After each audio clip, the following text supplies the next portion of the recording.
Okay, guys. Wow, where do we go from there? That's been a real difficult act to follow, but I know just the lady that could do it. I know Angela's been watching Theo's incredible talk this morning, so I'm really thrilled to welcome her along to Campfire Conversations this morning. Angela Ward is going to be talking to us about Touching the Void, stories from the frontline and the way we grieve now.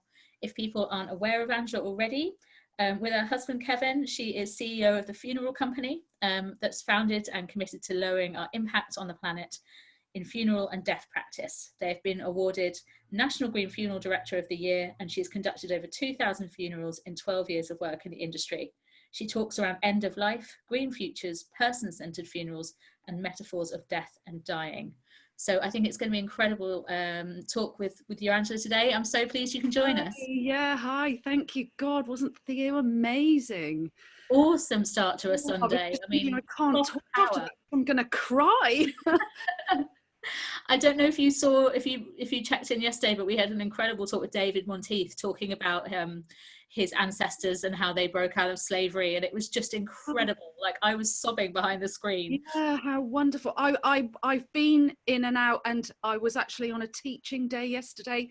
I teach celebrants, and yesterday was our celebrant teaching day for a part 2 for the celebrant course. So I missed more than I would have liked to, but you know, well, a lot of it's been recorded, so I know they're going to be on YouTube probably in a couple of days' time. I think once the team have had a tea break and a beer, they'll be getting the videos up and running.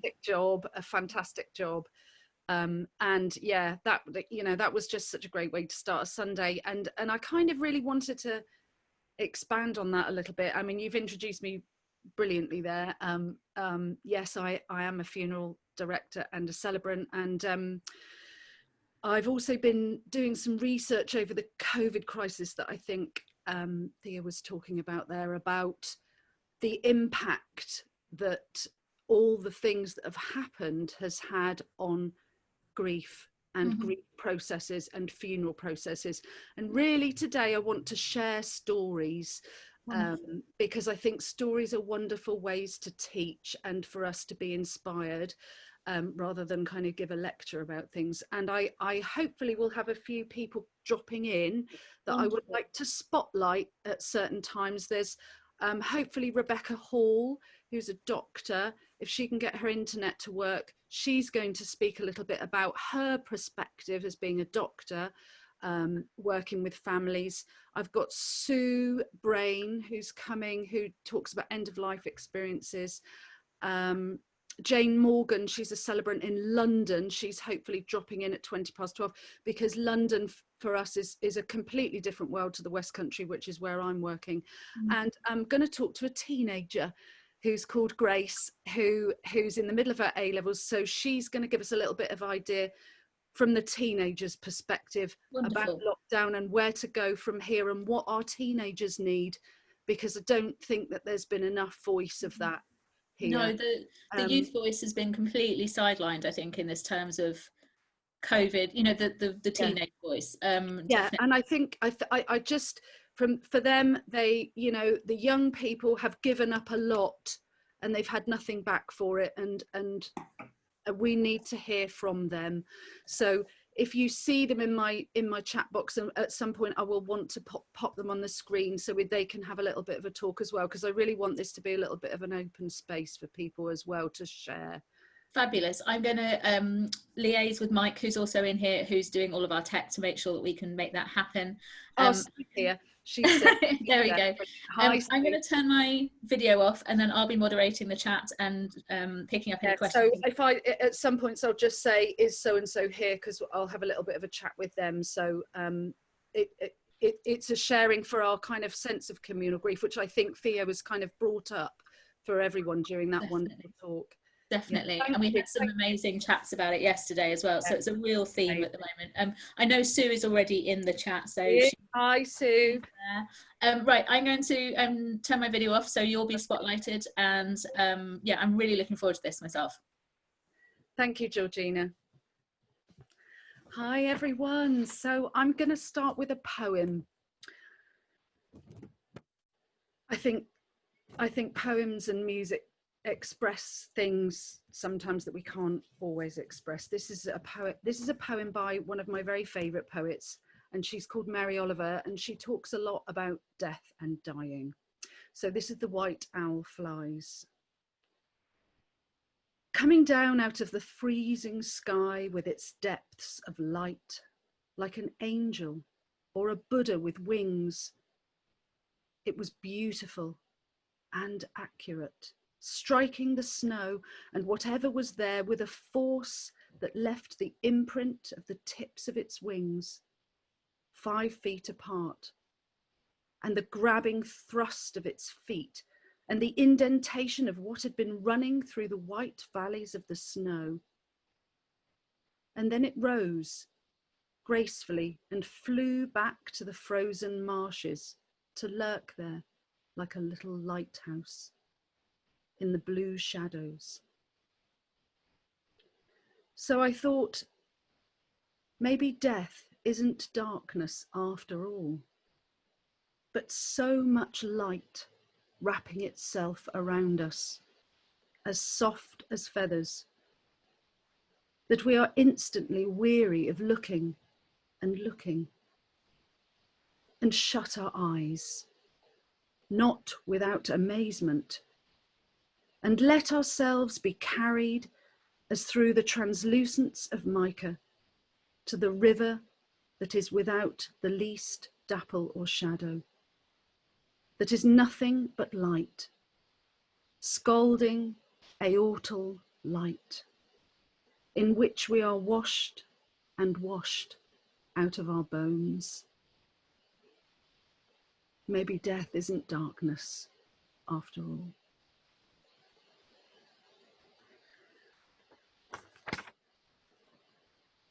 And so the last 3 months been an amazingly interesting time for, and a very challenging time for us who have been dealing with death and dying on the front line as funeral directors, doctors, healthcare professionals, celebrants, all sorts of people like that. We've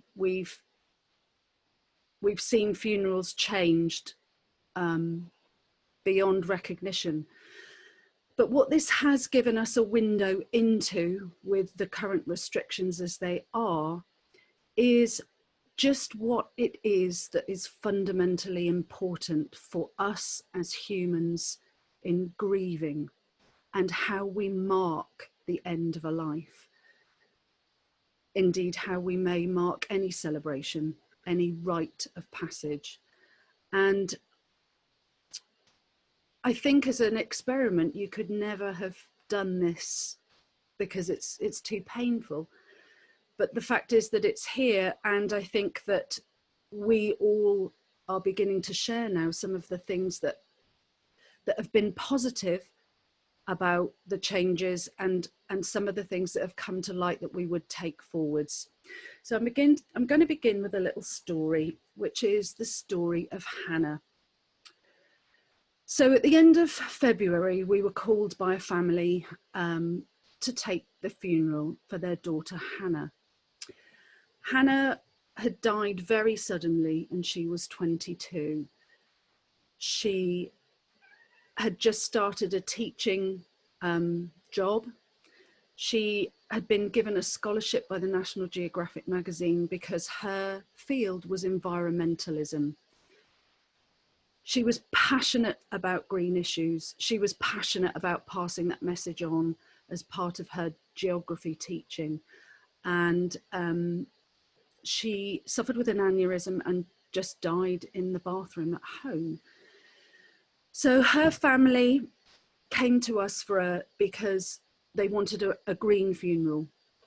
And this is part of the theme really of this talk today, is about how we work together with nature and the world to have low impact.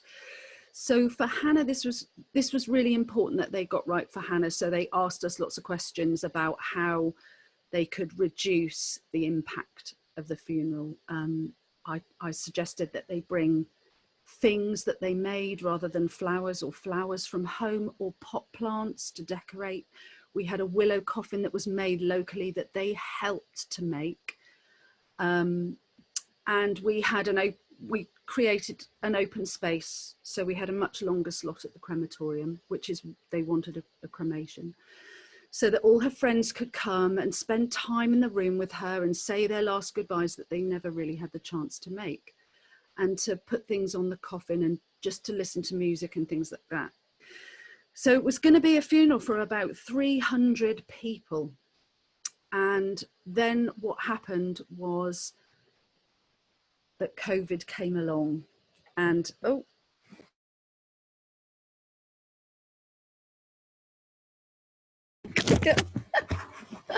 that's my cat, I'm so sorry, she's so nuts. And then we knew that somewhere in the distance was this news about COVID, but they really needed time to come to terms with what was happening with Hannah and to see her a lot in the chapel. So we'd arranged the funeral for the 21st of March. So of course, by the time 15th of March comes round, lots and lots of people are phoning in saying they don't want to, they're too nervous to come to the funeral. So the numbers are going down and down and down. And then her dad said, look, I'm just going to say to people not to come because I don't want the burden of them being there. So we ended up with a funeral with only 12 people. And although it was a green funeral, it wasn't what they wanted for Hannah at all. However, they felt they'd kind of got their funeral by the skin of their teeth, because just a few days after that funerals were taken down to 10 people only, social distancing. There was to be no bearing of the coffin by any family member. Everyone has had to stay away from coffins, so nobody's been able to put anything on the coffin. They haven't been able to touch the coffin. What else? No limousines have been allowed, and lots of other kinds of restrictions. So if you went into a crematorium, you would find that all the seats would have been put separately, which means that people would have had to sit apart from each other. What else there's been there? No face-to-face meetings with anyone to arrange the service or with a minister. All the paperwork's been done digitally. The bereavement centres at the hospital have been closed. Sometimes even the doctor has not attended in the event of a suspected COVID-19 death. Patients we know have been moved to nursing homes from hospitals, often without consultation with the family. There have been no chapel visits, and most distressingly of all, no visits to hospitals and care homes for people. Particularly at the beginning, all visits to hospitals and care homes were stopped. So if you had somebody who was dying, you couldn't go there and be with them. And this has been the biggest challenge for people by a long chalk. Not being able to be at somebody's side when somebody's dying. We've created little the funerals we've created have been much smaller. So with just 10 people there, it's usually been just family, and often families have had to make heartbreaking decisions about who and who can't attend. So for example, we had a family where they had to say all the grandchildren couldn't come because they couldn't exclude some and let others come. So there were only 4 or 5 there present in the room. So decisions like that, which have been really, really, really difficult for families. However, on the positive side, the little funerals have often been incredibly intimate, and people have not felt like they've had to put on a show in the way that they do with very big funerals. Funerals over the last few years have become a little bit more like weddings. So people have been much more particular about choosing a date that worked for them, and often the date between the death and the funeral has got further and further away as people want to prepare or want to be able to come from far away. There is a sense that people need to show worth and status through stuff. You know, lots and lots of flowers, or a horse and carriage, or you know, a very expensive coffin. And all of these things are things that have been a bit of a relief for a lot of families, that they haven't had to perform and do the show. They've been able to be there for themselves and to have closure quietly and privately. So certainly as a funeral directors, we haven't seen anything like the need to buy expensive coffins, which has been great for families who've been able to feel less financial pressure about doing an expensive funeral. The other thing, and I noticed that Jane's here, and I'd really like to bring Jane in a minute as well, because she's been working in London and will have a really different perspective on funerals, because we haven't been hard hit in the West, although last weekend we had 22 COVID deaths at one funeral home alone in one weekend. So these are the kind of hidden deaths that people aren't seeing, you know, the ones in the care homes. So the little funerals, they've allowed people to do things that they wouldn't have done if they feel like they are doing the funeral for others rather than for themselves. So we had one family turn up for their mother. They all came in their nightgowns and dressing gowns, which they would never have done at a big funeral. They came because their mum worked night shifts. So they decided they would all come in what they saw her in every day, which was her nightgown and her dressing gown. So they all came in that, which was quite lovely. And it was a new way to mark something as unique and special. And that's been a fantastic thing, is how quickly people can create new and meaningful rituals. And we've seen lots of them. They've kind of thought a little bit more out of the box. We've done lots of things like drive-bys, where people have lined up in the streets in fancy dress or in uniforms, or driven past the neighbours' homes where they've all done a toast, or they've come out waving flags, or all sorts of things. And what it says to me is that the need to create something special and meaningful and mark the value of a life at these times, particularly for me, it's funerals because I don't do weddings. That's very strong. And even however limited that we are, there is a need to do that, to mark the end of the liminal space, which is this space between the death and the fully putting to bed. Jane, I'd love to bring you in to hear what you've been doing in London with your funerals, if you can bring her in, Georgina. Can you do that? Hi, yeah, it's Mike's just bringing her in. I think she can talk now and her video. Okay, lovely, Jane. Hi, Jane. Hello. So I'd love to talk to you about, I mean, obviously we're celebrants, so we've been working in these kind of really restricted conditions. And I've just mentioned a few of the new kinds of rituals and ways people have been making things special. And obviously you're in London, so I think you've been much more at the front end. What have you noticed how we are grieving now?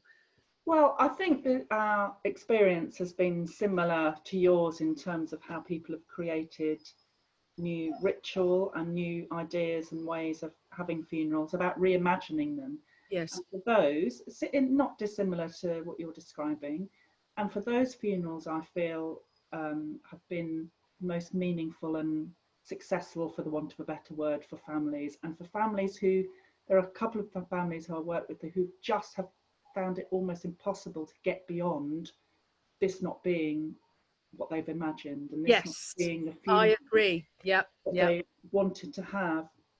And one example being that it was so hard for one family that in fact I wrote the funeral about an hour before I left the house to go and do the funeral, because they just found it too hard to reimagine it, having to pick 10 people to come. And conversely, one of the most moving and special funerals that I led it was 20 minutes, just the son and daughter of the elderly woman who died came, and we didn't need to do a eulogy, we didn't need to do all of the elements that one might normally expect or what they might have expected.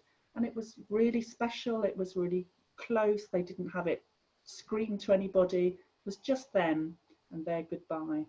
Yeah. And it was beautiful.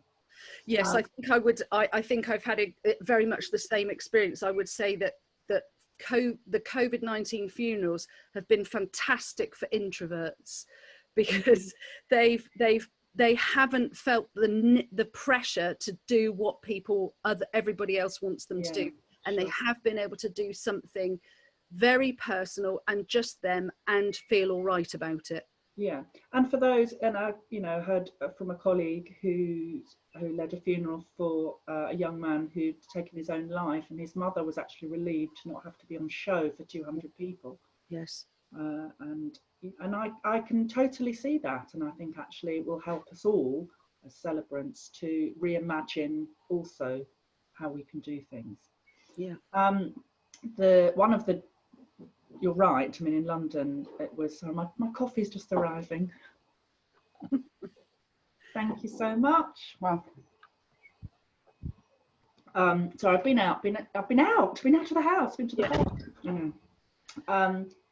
Yes, what's been difficult, really challenging in London is the number of funerals that people have had to manage. And myself as a celebrant for the month of May, I probably was busier than I have ever been. Now this month I'm almost as unbusy as I have ever been. We have exactly the same. Yeah. We here in the West Country, this is the quietest month I've ever had. And I think this is again this to do with the sense that all death is a failure.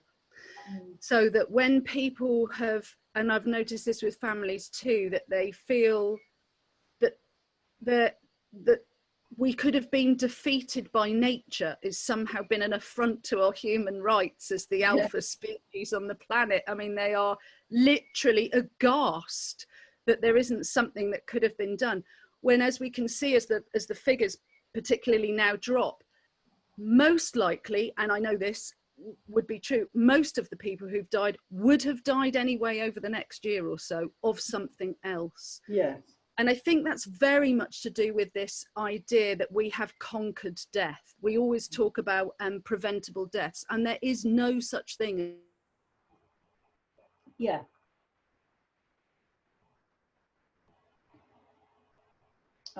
We lost each other. Yeah, well, perhaps you can carry on, Jane. Okay. So I didn't know who had lost whom then, whether it was my my signal or yours. I think it's just Angela. Okay, all right, I'll continue. So yes, in terms of numbers here, it was quite frightening for people, both in the funeral profession and for families, because we were seeing temporary mortuaries springing up overnight and really sizable, and so it was scary for a lot of people. Myself included. I don't drive, for example. I went everywhere by taxi, and I notice again as an individual celebrant how all my own rituals, if you like, for how I led up to the day, how I met with families, how I prepared myself on the day of the funeral, all had to change, and that made me as an individual professional feel really out of sorts. I didn't quite know how to manage it, and so I can see then that gave me a really good understanding of how that would feel for families who are out of sorts, who weren't doing things in the way that they normally would. Yes, I think that for some people it was very difficult to get past. It wasn't what they would have imagined, and what I've noticed about those families is that they're people that were very connected to the community. For example, we had somebody called Jeff. He was in the RAF, and he lived in Royal Wootton Bassett, which is a big military town. And the whole expectation would have been that he would have had a big military funeral. So what happened was interesting, because I did a funeral for the family a couple of years ago, and Jeff was ill then. I mean, I was amazed he'd lasted another 2 years, but what happened was awful, because he got put into hospital with a high blood sugar, and he went in for a blood sugar test. And while he was in there, he caught COVID-19 and never came home. And nobody was allowed to see him. Yeah. So they said goodbye to him in the morning, hello, you know, off in the taxi for a blood test, and they never saw him again. Yeah. And that has, his wife is still stuck there now. You know, what happened? How did this happen? I should never let him go to hospital. I should have, I could have, you know, this kind of broken sense of the continuity. And we won't know how that kind of grieving plays out over the next time, but there needs to be some way that people can access something to move on from that kind of disaster, because that's happened to an awful lot of people. So for me, what the two things that have been really interesting are the most private face of grief, which is being by someone's bedside when they die, has been brought to the fore as being so very important, because it's been taken away. But then the other thing, which is Damien Black talks about this in A New Mourning, which is we need other people to mourn successfully. We need other people there to celebrate a life. We can't celebrate a life without other people witnessing that process. Other people being there to say, oh gosh, I never knew that. And you feel that sense of pride and worth and value and place in society for the person that you love, reflected in the faces of those who've come. So people love a good turnout. People will not say the funeral was great until other people have said the funeral was great. And they say, oh, everyone said that funeral was lovely. And it's the way that we are so much more connected as a community than we think we are. And I think that's been brought up most clearly. Yeah. Social distancing at funerals has hardly ever happened. Families won't do it. They just say, oh, we're all in the same house, and they're clearly not, but they won't not hug each other or hold each other or be there for the grieving. And I think that also people need to witness our mourning as well as our celebrating. And that's been really clear, because when the funerals aren't what people expect and the numbers aren't there that they expect, there's no one there to hold them in their grieving. You know, it's okay, we're here, we can hold you, that there is still this life outside that can be there for you. So at its most profound, I think what it tells us about human nature is that we are profoundly connected species.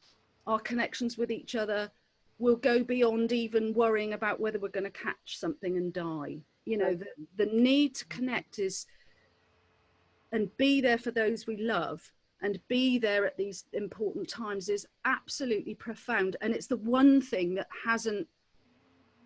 they have not been able to navigate. Whereas actually things like what rituals you do to celebrate a life or how to make a funeral meaningful, we can work with that. We can find ways to be creative.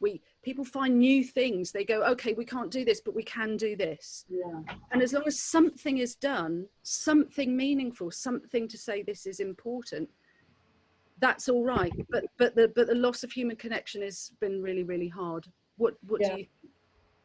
Yes, and I think as well, what's so hard is coming out of the funeral and seeing everybody stand apart from each other in the car park.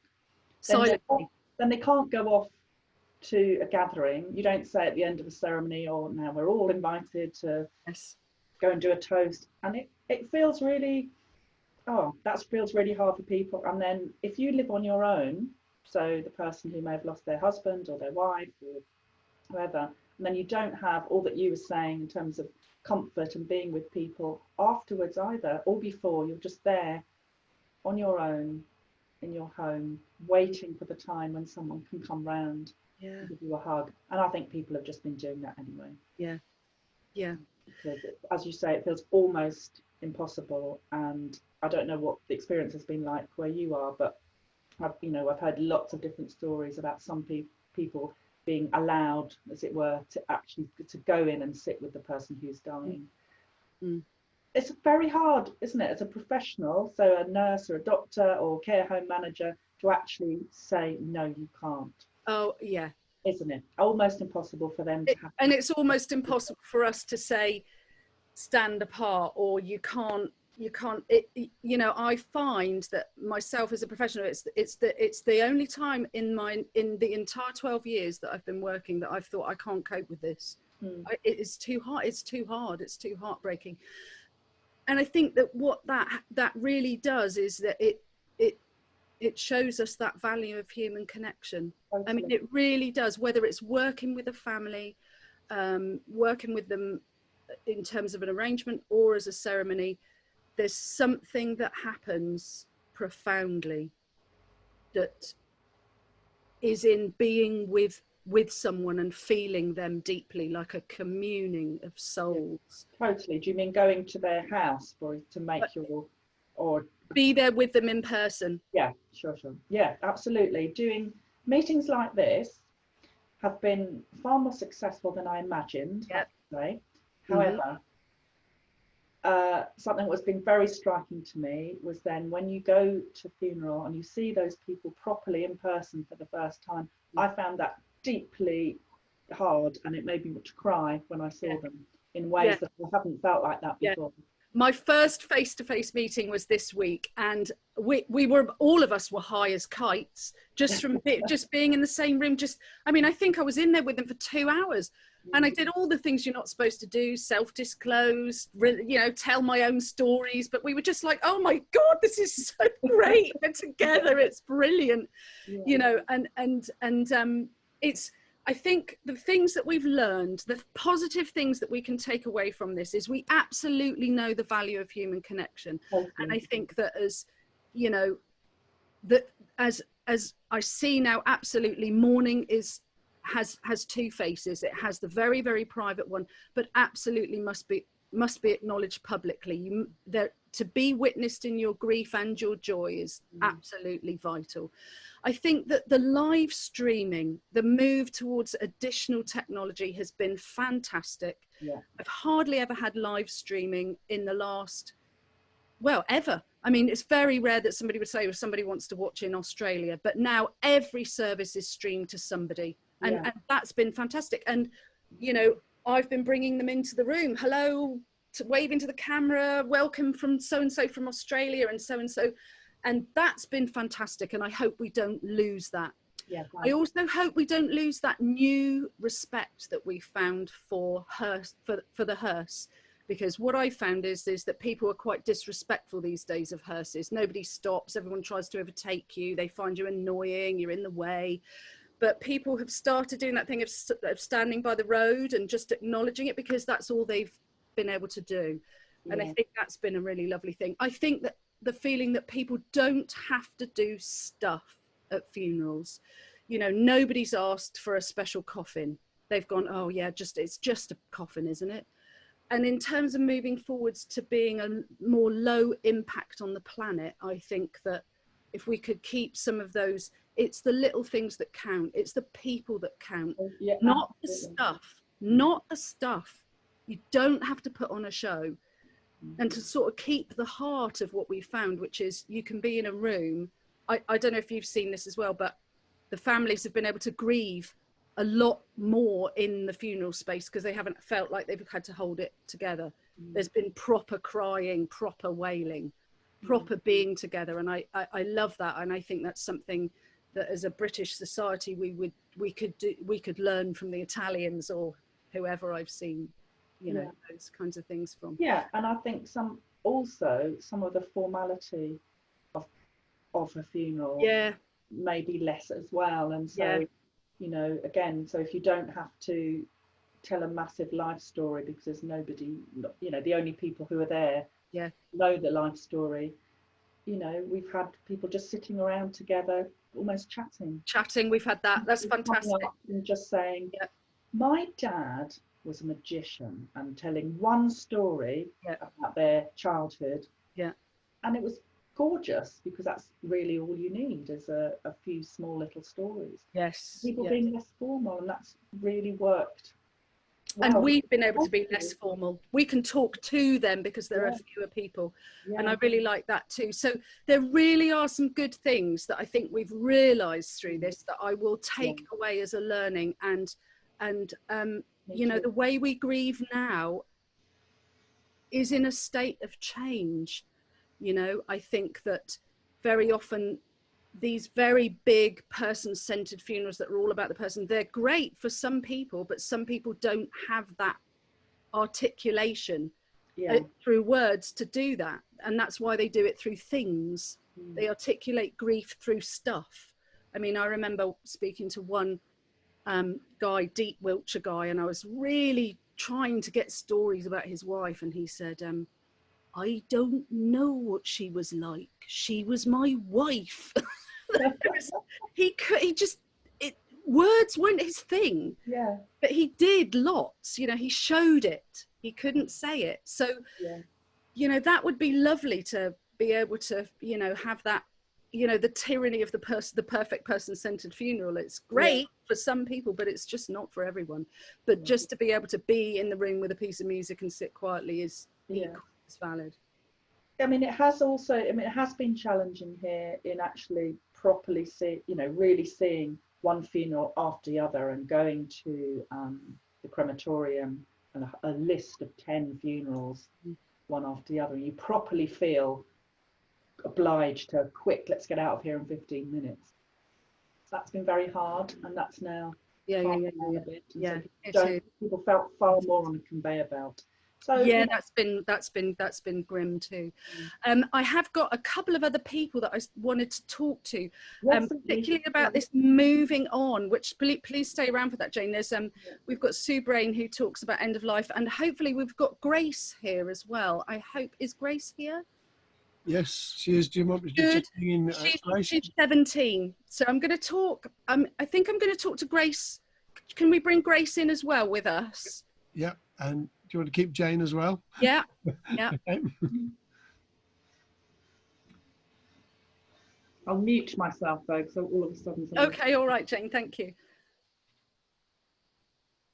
Hi, Grace. Hi. Hi. Now, so I've invited Grace here today because she's had her own losses to deal with and her own grief, which all the teenagers and the young people kind of forgotten in this crisis because they're not the ones that are dying. However, you've had your own stresses to deal with, haven't you, Grace? So can you tell us what are the sorts of some of the losses that you've been dealing with through this? Well, obviously I haven't had to deal with any sort of physical death. I haven't personally had any family members who have died from this virus. And personally, I also haven't seen it firsthand. And I don't really know much, like I haven't seen any of the virus. So for me, all I know about it is what I read on the news and what my dad tells me from reading the news. But you've had your own losses in terms of your education. Yes, that has been, quite difficult. Because so my dad pulled me out of college a week before the colleges closed because he just kind of had a really bad feeling about everything and was like, oh my God, this is all just going to go downhill. So we started quarantining a little bit before all the colleges closed down, and the colleges were kind of trying to sort out how they were going to deal with this and how, you know, if education was going to be continued, if it was going to be continued online. And they did figure out a way to communicate with students online, and there was a Microsoft program that we would use to communicate with the teachers.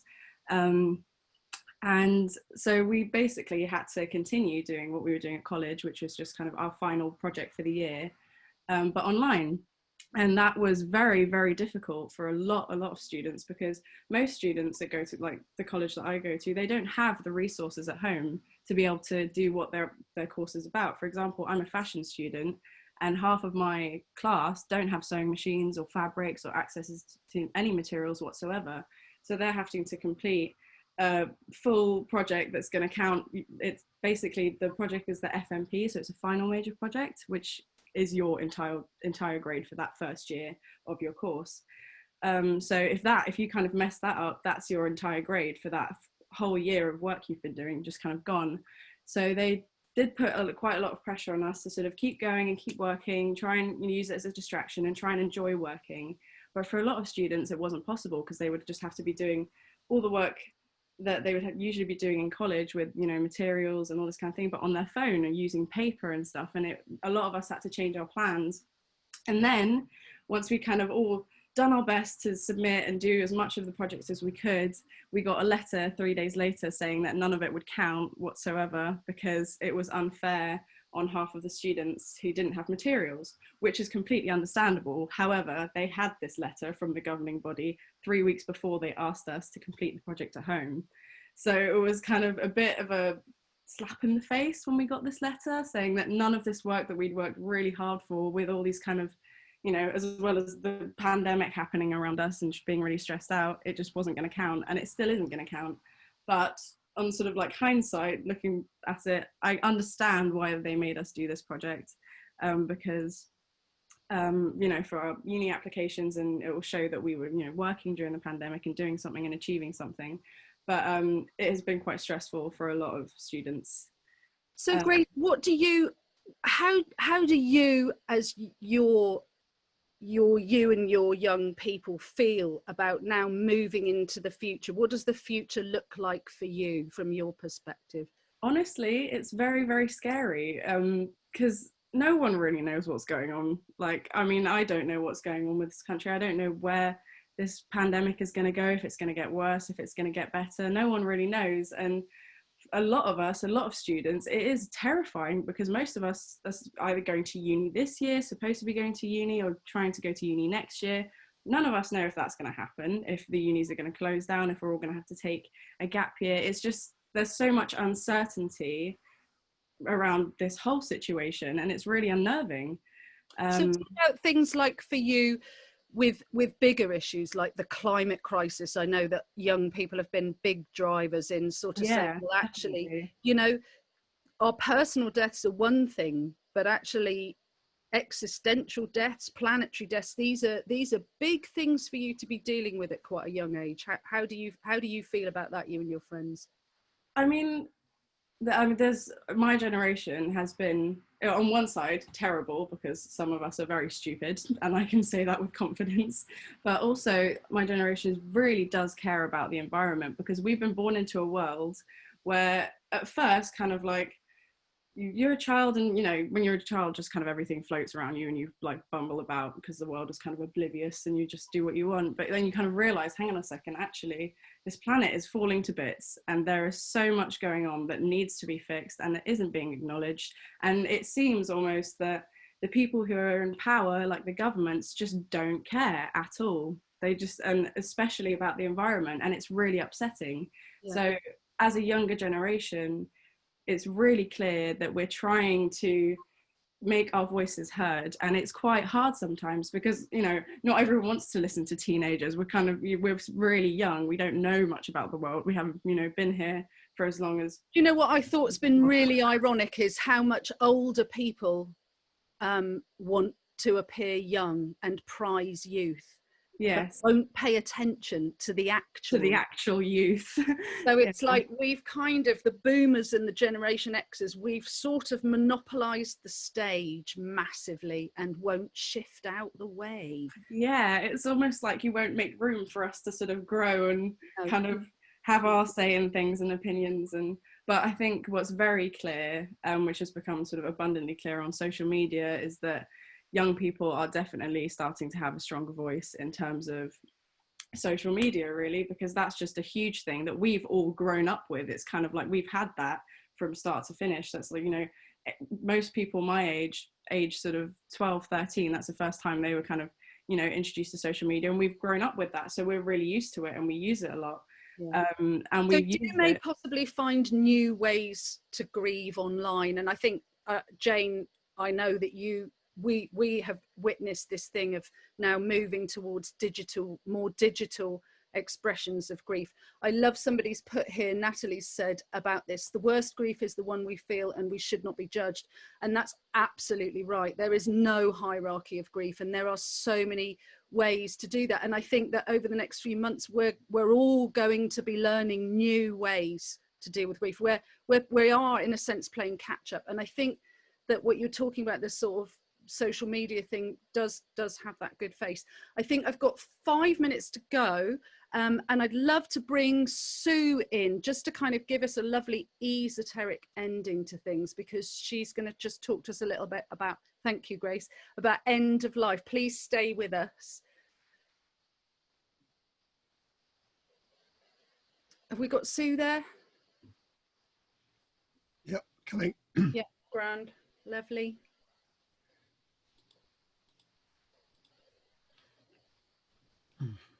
Hi, Sue. So this is Sue, and she's worked a lot with Peter Fenwick, who talks about end of life experiences. So Sue, what are your thoughts about end of life now? How gosh, that's a very big question to ask for 5 minutes.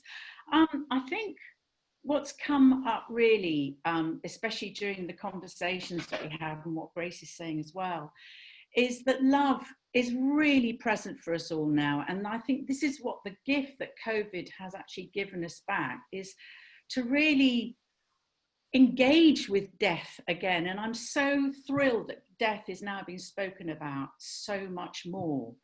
And I think that people, as you're talking about sort of respecting the hearth more, and this sort of sense of coming together more, because it is about profound connection, and death does give us that. And I think love plays such an important part in the whole dying process, and it certainly does for the dying and for the relatives. I mean, pre-COVID, I think that, or pre-COVID or post-COVID, it's actually about how do we make sense of our life.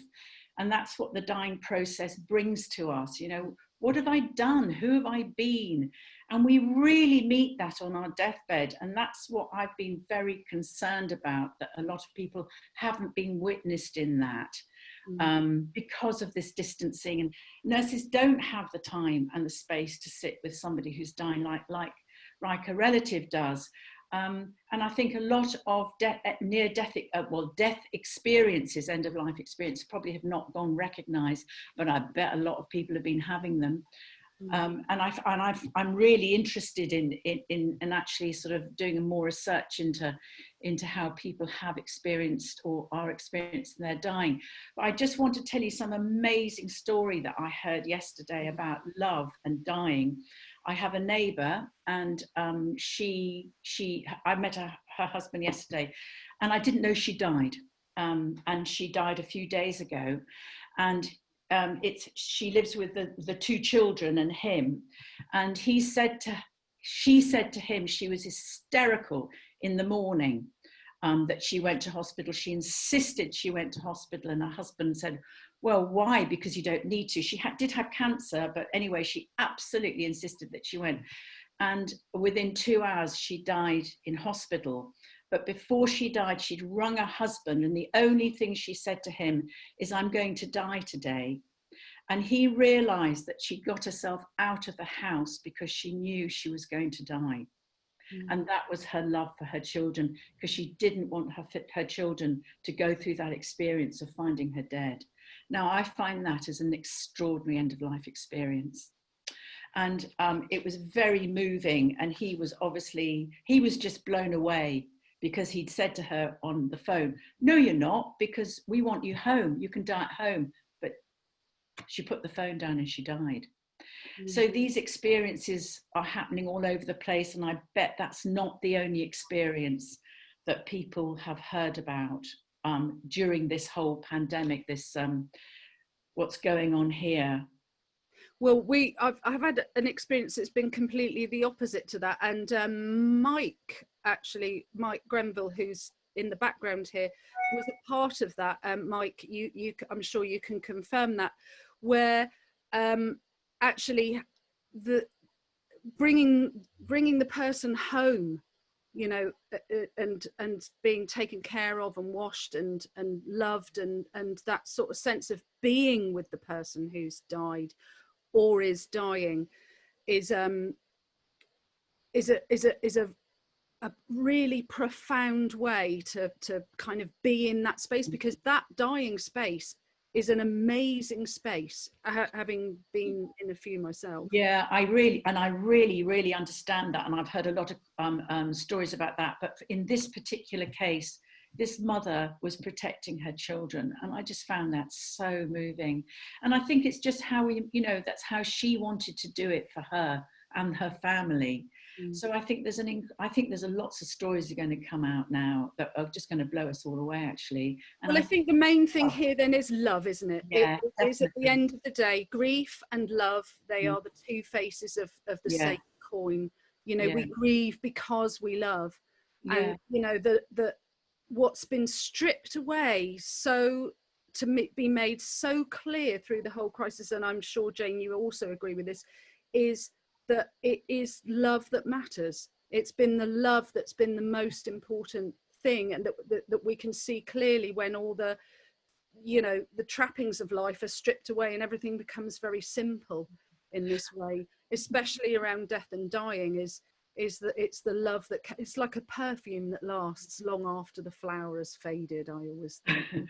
This is very, very prevalent in the death cafes, because I'm running a lot of death cafes online, and people are so keen to, and these are now international. This isn't just local groups now, face to face. They're completely international, and I'm finding it so uplifting that people so want to come together. It doesn't matter if you're from, I don't know, Eastern Asia or from America or Australia or across Europe. Everybody has the same need to talk about death and dying, and the same need to express their concerns and their fears and their anxieties about the impact that COVID's made on them, and people dying that they haven't been able to be with, but to be able to come together and share that in the space of these death cafes is just so enriching. And I think it gives us the courage and the strength to really face whatever we need to face, because it connects us. It's this beauty of connection through this love and willingness to come together to talk about really painful things now.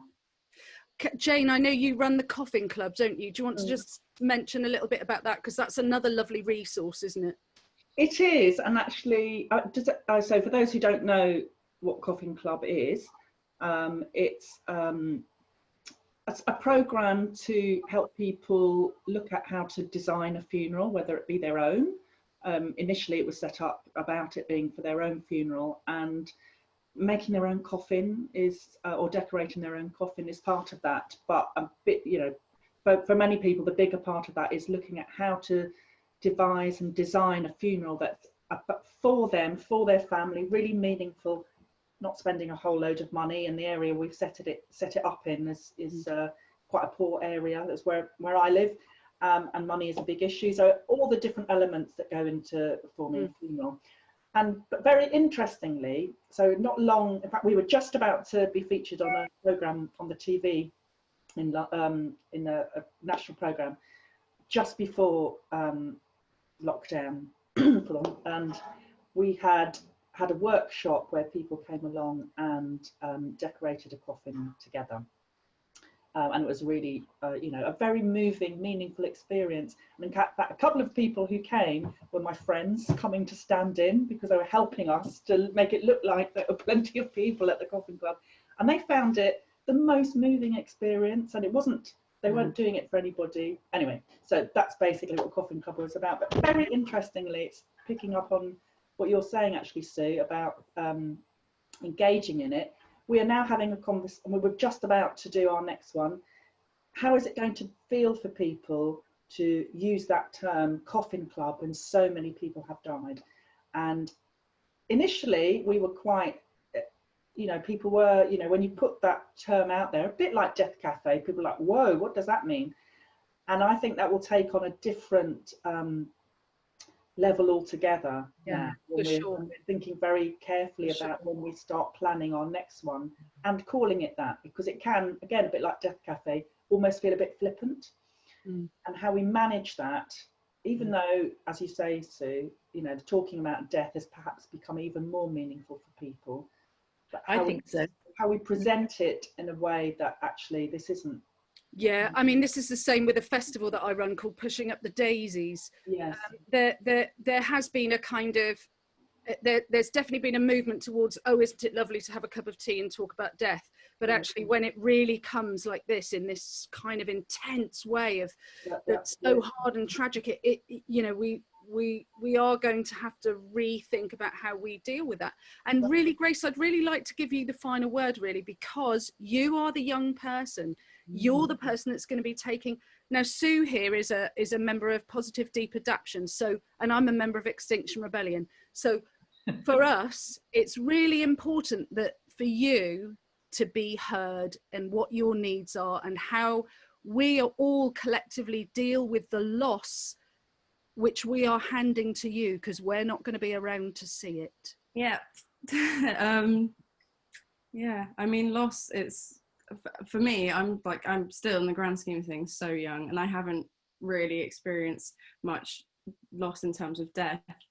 But I know that I will, because eventually it all happens. You know, everyone dies. It's just a fact of life. And I feel like I know from just personal experience that so many of my friends and so many people my age are really scared of dying. And for me, that's just something I've never had, because I just thought, well, you're born and you die. That's life. That's how it works. It's, you know, it's not wrong. It's not a failure. You know, you're not failing if you die. It just happens, and it happens to everyone, you know. And I feel like being scared to die is such a waste of energy, because, I mean, if you're putting fear into death, that's just going to become your reality. You're creating that for yourself, you know. You don't need to be scared of dying, because it's a natural thing and nothing bad's going to happen to you, you know. It's just a part of life. And I think that it's really important for younger generations to understand that. And I know that a lot of young people really don't, and have a lot of fear for that. And it does, you know. I know you've got quite a strong spiritual thing going on for what will happen to you. Right, I feel like we're going to have to round up. It's been obviously fantastic to share with such wonderful women, young and old, and, you know, what a wonderful group. Thank you so much for coming along, everybody, and being a part of my open space. Thank you. Thank you so much, Angela, for hosting that. I mean, I could listen to you guys all day, and I think there's been so many people that have been watching who've found stuff to really resonate with and give them some hope and just feel that community amongst you all.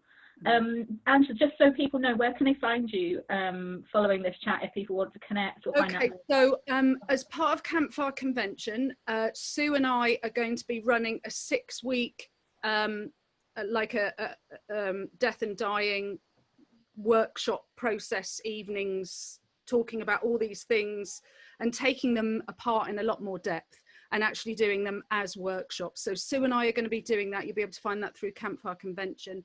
You can also find me on Facebook, Angela Ward. Sue is on Facebook. Jane is a wonderful contributor on Coffin.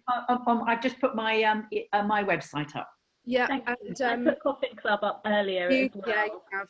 Yeah, and Angela Ward, you can find me on Facebook, and I'll be putting up shortly. I've got a huge research project that I've been doing with CDAS, which is the Centre for Death and Society in Bath, and I've just written a huge paper, 8,000 words if anybody wants to read it, about what's happened, what's going to happen, what it looks like, and what this means for us as humans. And the last thing I would like to say really is, I began with Hannah and I'd like to end with Hannah, which is, we need to lower our, you know, there's 7 billion people on the planet. We need to be low impact on death. We need to be taking into account our effect of that on the planet. Use less stuff, guys. Use less stuff. And that lower impact has been a theme across the whole festival, as we talk about, you know, unity and harmony, but also sustainability and how we come together in our communities as well. And lots of celebrants should be at this level where they're saying, okay, just don't worry about the coffin. You know, think about what happens to all those flowers, you know, that have been flown in from all over the world. Use pot plants, find something in the garden, use ivy. And because it doesn't matter. The show doesn't matter. It's, you know, the heart and everything Jane was saying about funerals, to just be in there with good words and to do it their way. definitely that connection is so important, isn't it? Even more at the end, for us all to come together and forget the stuff. I mean, I run a sustainable living magazine. That's what we do, and it's all about using less stuff in every aspect of our lives. And I know we haven't even ever touched on funerals, so I think it's a space where people really need to rethink what's important, and that's what's come through in your talk so clearly in this strange. Hannah would love that. You know, sorry, Jane. And best laid plans. We can make all the plans. Yes. And a really very tiny, quick example at Coffin Club. Someone had started making their own coffin, and what we've now talked about is, and it's stored away in the church. We did it. If she died tomorrow, she might not even be able to use that coffin, because could we get into the church to get it? Oh my God. So even the plans, we would, because I've got the keys and I would just go in and get it. But you know, that's the thing about stuff, isn't it? You know, we can make plans like a birth plan, and it all goes to pot. Yeah, that's right. Moment of birth, and the same with death.